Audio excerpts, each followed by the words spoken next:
So today on December 3rd, the OGN Overwatch Apex Invitational has finally concluded with Envious triumphing over Africa Blue in the grand final with a 4-0 victory.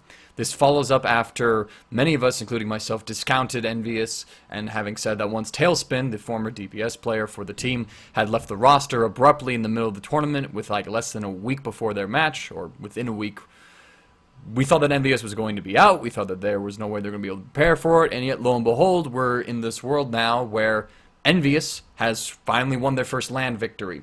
It's something they've been trying to achieve ever since LAN tournaments have been coming up, and we've had these big tournaments with prize pools, some things, things like the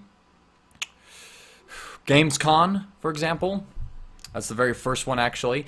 Envious has always had the pressure and always had been one of those teams that's been in contention for the best team in the world ever since their massive streak online, but they have that roster with TailSpin did not translate that success into LAN victories, and so they've been coming up at second place a lot, losing to Misfits, losing to Rogue, going out earlier in the tournaments, and it seemed like in this case it was going to be the same old story, but then what happened with Envious was the perfect storm occurred.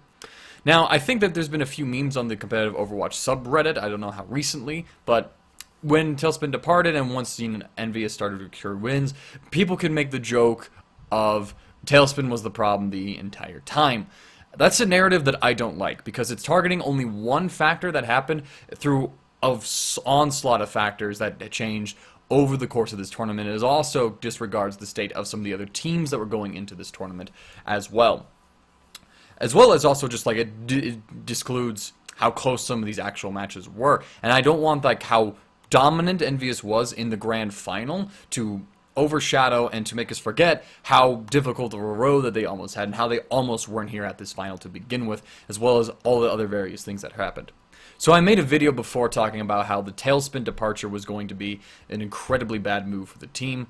It wasn't one of their choosing, though. TailSpin just decided that he didn't want to play for the squad anymore, so there wasn't much that they could do about it, and I gave my criticisms to TailSpin about how, that wasn't the right thing to do, it didn't fill the obligation, it could jeopardize the other players' chances, and that didn't happen in this case. It should have happened, but it didn't happen. And because of this, I don't want people then to just write off what TailSpin did. I don't want people to just be like, oh, it's fine that TailSpin left the team on such short notice. He gave them, very little time to prepare because they wound up to go on and win without him anyway. That doesn't justify what happened in like his choices. It does what it does do is that it does give him some it only adds to some of the criticisms we could throw at these players, and it gives people now the leeway in the room to criticize and be like, oh, you were the problem the entire time, you were what was holding this team back, but that's not true. That's not true at all, I think, and while Envious has changed, there's just more going on to this than just TailSpin leaving, and we don't know how this roster is going to gel in the future. So, TailSpin leaving had to be it was going to be difficult for the team to always compensate for, but they managed to have the parts in place to actually compensate for it beautifully, as well as a really huge stroke of luck with how this particular patch in Overwatch has turned out. So when they picked up Mickey, not very much was known about him, but for the entire tournament, he's only played D.Va. So they didn't actually pick up another DPS player. So when you think of the situation, you'd be like, okay, well, we need another DPS player. Taimu's a flex between some tanks and some DPS. Harry Hulk, he can go ahead and play a DPS himself, and he's also been incredibly good with that one. Internet Hulk, he's actually very cerebral in the game. He understands it very well, and, he happens to be incredibly good on Lucio. So they had the parts in place, I think, to adapt to the meta changes. But when you look at the overall meta itself, this was actually a meta where there was no other perfect time for a team to lose a DPS player and then not have to worry about replacing them with another DPS player. Because when you look at the compositions that we're seeing overall, aside from the tournament that Misfits won, we're seeing 3 tanks, 2 supports, 1 DPS.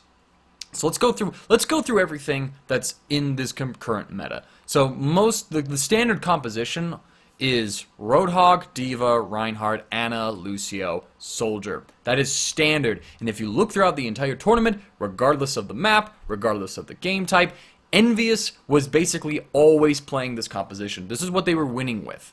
And let's go ahead and break down each of the pieces. They have a good Reinhardt player. Mickey just happens to be a D.Va god. This is also a patch where D.Va has been buffed, and so she is insanely good right now. So he can just one trick on her all the way through the tournament, and that's what he did. That's makes it pretty simple. When you can just play a single hero like that, as well as a single composition as a whole, it decreases the amount of time that your team has to be practicing to understand different comps. This meta seems fairly rigid right now. Again, with Misfits, okay, kid.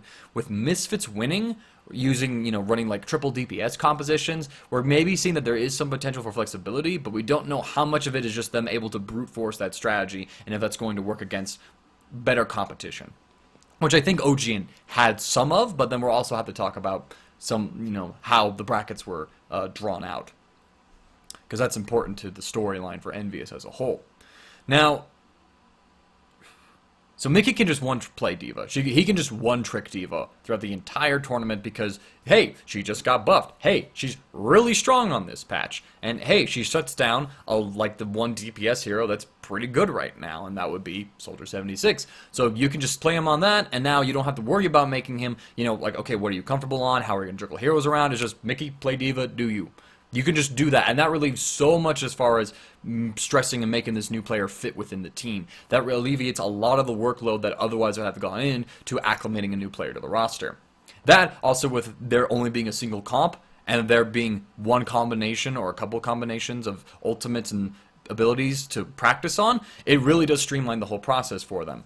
So, like, for example, Envious has been really good at the Earth Shatter self-destruct combination, forcing the enemy team to decide between how they have to react to that, making them stuck between an impossible choice and winning the team fight off of that. They're really good at that combination, and they can play that every single game. Also, Taimu is just insane on Roadhog. Roadhog is an incredibly good pick right now because you hit that hook, you just get a free pick, and you can win a single fight off of that entire hook. So, that being in the meta and that being something that's just like a good pick on every map right now and every game mode right now also benefits Envious. Now, I think Harry Hook is something that's very interesting to me because it's pretty clear that he's a great DPS player. If you watched his tracking throughout any time that you were spectating his Soldier 76, that shit is clean. He doesn't need aimbot. This is what Monte Cristo said. He doesn't need aimbot. He doesn't need it. He does not need it. His tracking is insanely good. However, it seems like to me that this is something that's really true with his Soldier. And by far away, Soldier 76 is his best DPS hero. We've seen on Reaper that he's botched flanks. I think it was might have been against Rogue, could have been against Kongdu Uncia on Lijiang Tower. He played Reaper, and rather than just being with his team and engaging to the front, he tried to sneak around. He didn't kill anyone, he got caught out, and he just died. Pretty embarrassing. And then also his McCree, when they were playing defense on King's Row, and I believe it was against Kongdu Uncia. It was against Kongdu Uncia. He went with McCree, and I immediately knew that, okay, he's not on Soldier 76, they're going to lose the first point. And then they did. And then when they played the point again with Soldier 76, because both teams completed the map, and so they had to run it through again with a time bank system, he went to Soldier 76, and Envious' hold was drastically more improved. It was better, because his Soldier 76 is better than his McCree by quite a wide margin. And so, he's a very good Soldier player, and he always has been. Envious has flexed with him in the past before. And so, when you look at the meta, though, hey, Soldier 76 is kind of the best all-around DPS hero to run right now. There's too many tanks for Genji, really. Reaper can do okay in some situations, but D.Va just completely denies him in those regards. D.Va can also deny Soldier 76, but Soldier 76 can actually, like, duel D.Va on top of his biotic field.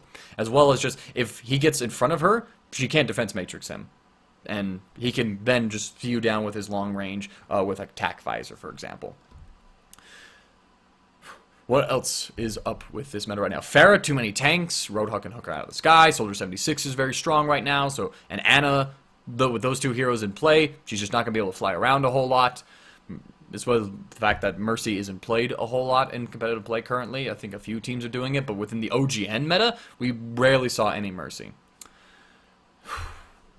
Other heroes, DPS heroes. McCree, some teams can make that work, and that's fine. Deadeye is still great for his zoning ultimate, but Harry Hook's McCree isn't as good as his Soldiers. Tracer, we've seen a few people be able to brute force that and make it really work in the meta, but not really so much at the OG and Apex. I don't think we have that many great Tracer players, so we'll have to see like the potential of that hero as a whole. Sombra, teams are still, I think they're still working to try and make her work.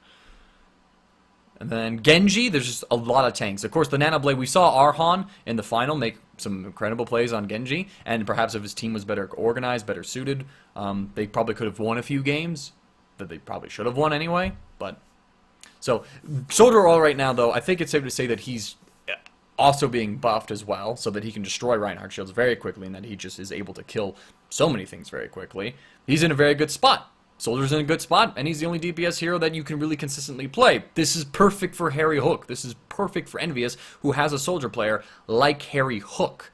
So that just magically fell into their lap. Additionally, with this run, so we have Chip Sajin, very good Ana player, and I think there's a lot of really good Ana players. That's really beside the point. So, but ultimately, when you have this one DPS comp, suddenly you don't need to find another DPS player. You don't need to make someone pick up that role. You can just have people play what they're comfortable with. Taimu's on his Roadhog. Coco is on Reinhardt. Taimu, I already listed Taimu. Internet Hulk can then switch over to Lucio, play like a Winston every now and then. Mickey can just like one-trick Diva because that is just always good. This is just like basically the perfect meta for losing a DPS player. And now, so with that, there's actually not much for Envious to really do. Like, the meta kind of was just perfect for them. It was very perfect for the lineup that they had. Now, moving on into the tournament itself, you have to look at the state of the other teams as well. It's safe to say that Rogue beat themselves. So, the thing with Envious's run is that their side of the bracket was definitely more stacked than the other side in the OGN bracket. And I think that really showed once we got up to the grand final itself, and Envious just 4-0 Africa Blue. The real games and the real finals happened at the quarterfinals and in the semifinals. Now, I think Lunatic High had some performance issues, and they did some very weird things in their game against Kongdu Uncia, but that was a very close series still. It was a 3-0 for Uncia, but the games could have gone either way. So that was very close, and Uncia clutched a lot more. That's how they won those games, is Uncia clutched against Lunatic High. And I think they were the better team for that one, but then we also saw them play a very close series against Envious, and I think there were some mistakes that Uncia made as well, but again, Envious has played very well to their credit. But then when it comes to Rogue, it was pretty certain that Rogue didn't really understand the patch. They were doing things that you just don't see people do. They were running like Genji, Pharah, Mercy compositions, and they had some success on those, but I think ultimately their inability to really just like tap into the meta, and as Envious just gelled more and more throughout that series, that they lost those things. And you have to remember, they had one of their worst performances on Anubis that we've probably ever seen, and I think it has to do with how the compositions that they were playing. Envious really wasn't playing, or Envious, Rogue wasn't playing to like the meta that we're seeing. Every other team was doing this composition, and they would flex the Soldier, do a McCree perhaps. We didn't really see a whole lot of Mei. Mei just kind of disappeared up until the final of this tournament, and those were some close games with Africa Blue running it, but Mei kind of just disappeared for everyone. But Rogue never really played that comp. Everybody else was doing the Reinhardt, the Diva, the Roadhog, Soldier, Ana, Lucio. Rogue didn't. They kind of just kept going with these other things, and it was pretty clear that they did not prepare properly and they did not read the meta correctly in this case. But even then, with them having that misstep, that game still went to 5 games.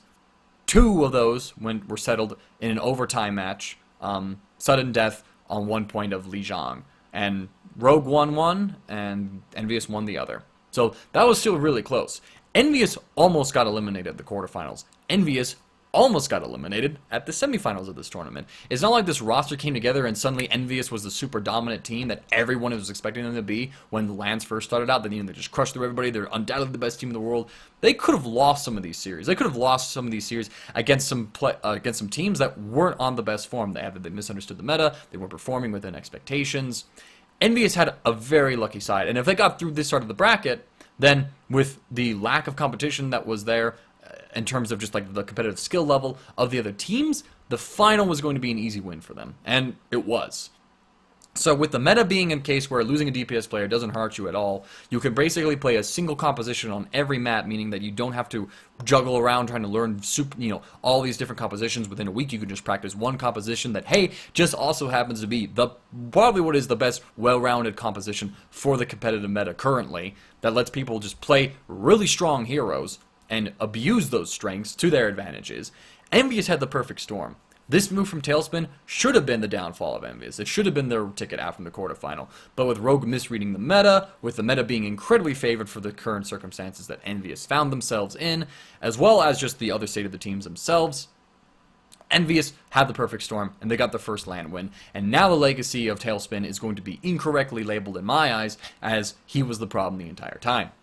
What's really going to be the test for this roster now, because it seems, because within interviews following the OGN tournament, it's like, hey, well, we won with Mickey, like, we don't want to break up a winning team.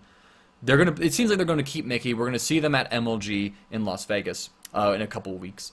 So as this meta progresses and as they play different teams who bring in different strategies, who, perhaps better teams, because the OGN tournament wasn't entirely, like, stacked. Again, the lower half of the bracket was incredibly stacked with, like, the 4 best teams, and then the other teams just weren't as good. When we see these teams go on, and as we see this team adapt to other metas, like what happens if somehow tanks are nerfed and we go back to like a standard 2-2-2 meta where now they have to play with 2 DPS heroes and Soldier isn't God tier anymore. What happens to this roster then? What happens to these players then? I think then we're going to be able to understand more about what Envious actually is. I'm not saying that this couldn't be the team that does become the Envious that we were all hoping for, or rather expecting of when TailSpin was on the roster, but it's too early to call them that yet. It's too early. We need more tournaments. We need more data from this roster. We need to see more performances. We need to see how these teams adapt to different metas that don't line up like this. What happens when Mickey isn't playing Diva, for example? What happens when now the team has to figure out how to make the roster work when you have to balance it for 2 tanks, 2 DPS, 2 supports, or whatever new meta comes around? We have to see these things happen before we just go ahead and say, well, TailSpin was the only factor. A bunch of things changed too. And another element of the tournament as well, which I'll just touch on right now, is that we had a patch change from the group stages to the playoff bracket, and we had about a week to transition between the quarterfinal of that and the group stages ending. So that's not a lot of time to prepare, and that I think caused a lot of teams to be unprepared for the meta. Rogue. I think that if we had stayed on the old patch and if Overwatch had been, and if this OGN Apex tournament had been played on that old patch, Envious wouldn't have won the final. I think that they would have lost like we expected them to. I think the meta changes were hugely important for them having such a successful run.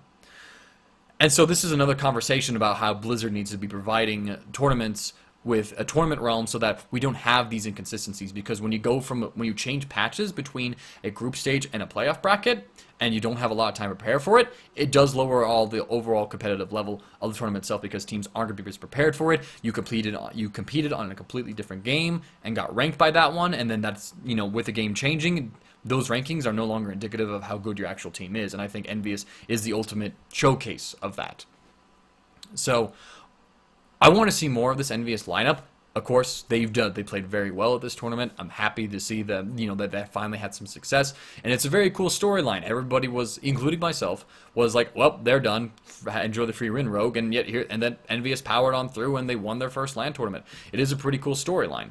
But before we go ahead and crown Envious as okay, this, before we think we know Envious, we need more time to get to know Envious, because we need to see how this team adapts to changes. We need to see what happens when things aren't so perfectly lined up for them, and we need to see how this particular roster stands the test of time and more teams, how it undertakes different play styles, how it adapts to new patches in the future.